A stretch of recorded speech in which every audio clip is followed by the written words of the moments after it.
And then in the 90s, kind of was probably figuring shows, we're doing the label, I guess. And then they started punk rock bowling, and Sean and then they did that, and so he's made punk rock a career, but done so at a DIY level still. Like, he's punk rock, dude. Like, part of you'll love this story.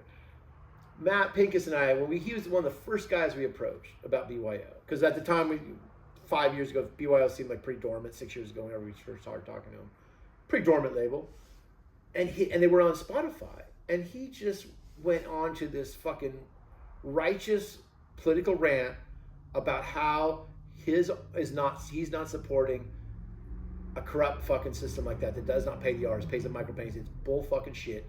All this shit. To me and Matt at this lunch, and we were like, yeah, we agree. Like, you're not wrong.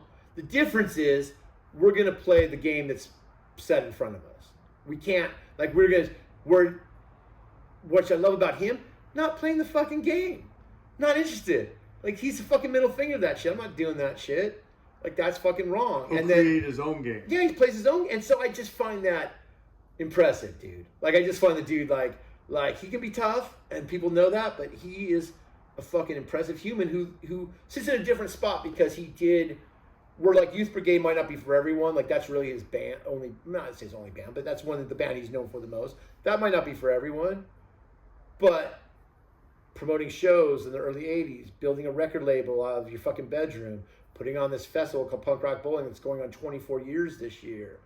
Like, and fucking, he's got a nice house down in Venice, pays his bills, drives an electric car, fucking still cares about city politics, goes and, like, knows everything about Venice city politics. He's engaged in all of it, knows everything that's happening in that city, because he knows that only real change that he can affect is at a local level.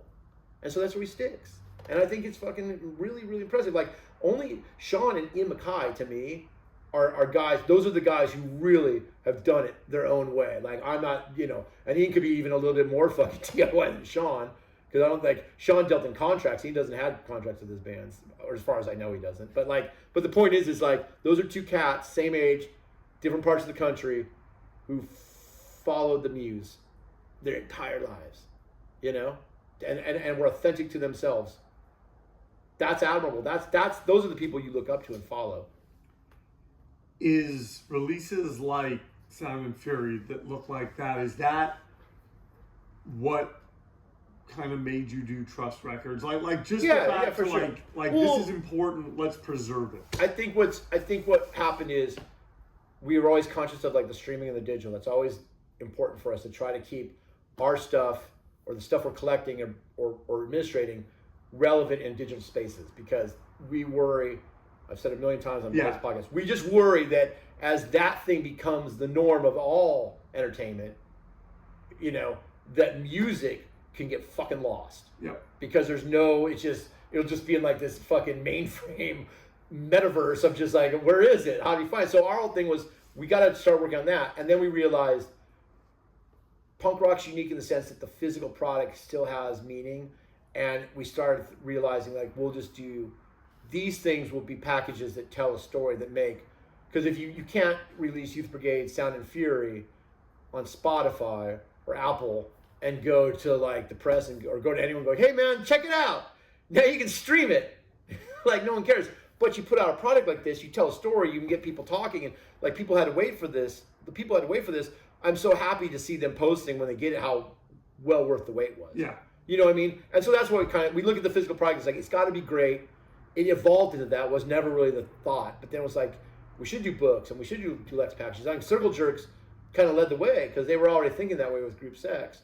And then we kind of went into the oral history of 7 Seconds, and we did but then with Youth Brigade, we were like, this came out. We're like, okay, this is a thing we can do. And we'll do this. Certain records will always have this.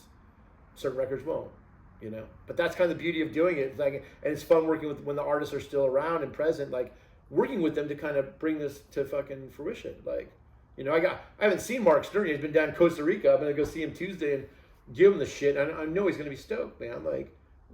Does that give you a sense of pride? Like, hey, this is yours, and I. The reason that we started this label is Matt Pincus and I said, we're both music business guys.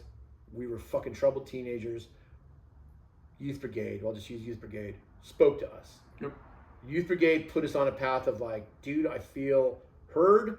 I feel like I have a peer group. Started going to shows. Started meeting all the people like the Do Bars, for Choice, and Instead, for all of it. Youth of the Day, all of it. Gave us a path, a life. Matt went on to do great, huge things in the music business. I went ahead and did a couple cool things. But in the end, when we started talking, when Matt was pitching me this idea of a label, it was, wouldn't it be great in our third act of life to do something where we gave back to the people who gave us our life?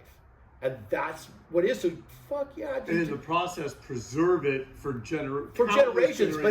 But also to be like, yeah, dude. Like, if I'm not saying this would never have happened for Youth Brigade, but it hadn't happened, right. And like I get the feeling like it wouldn't have. And I think it's really fun to in 2023, because we've been doing this for about a year with Youth Brigade. Now 2024, leading to Punk Rock Bowling, that people are fucking talking about Sound and Fury. We're talking about the lyrics to Sync with California. You know what I mean? Like, that's awesome. That's how it should be.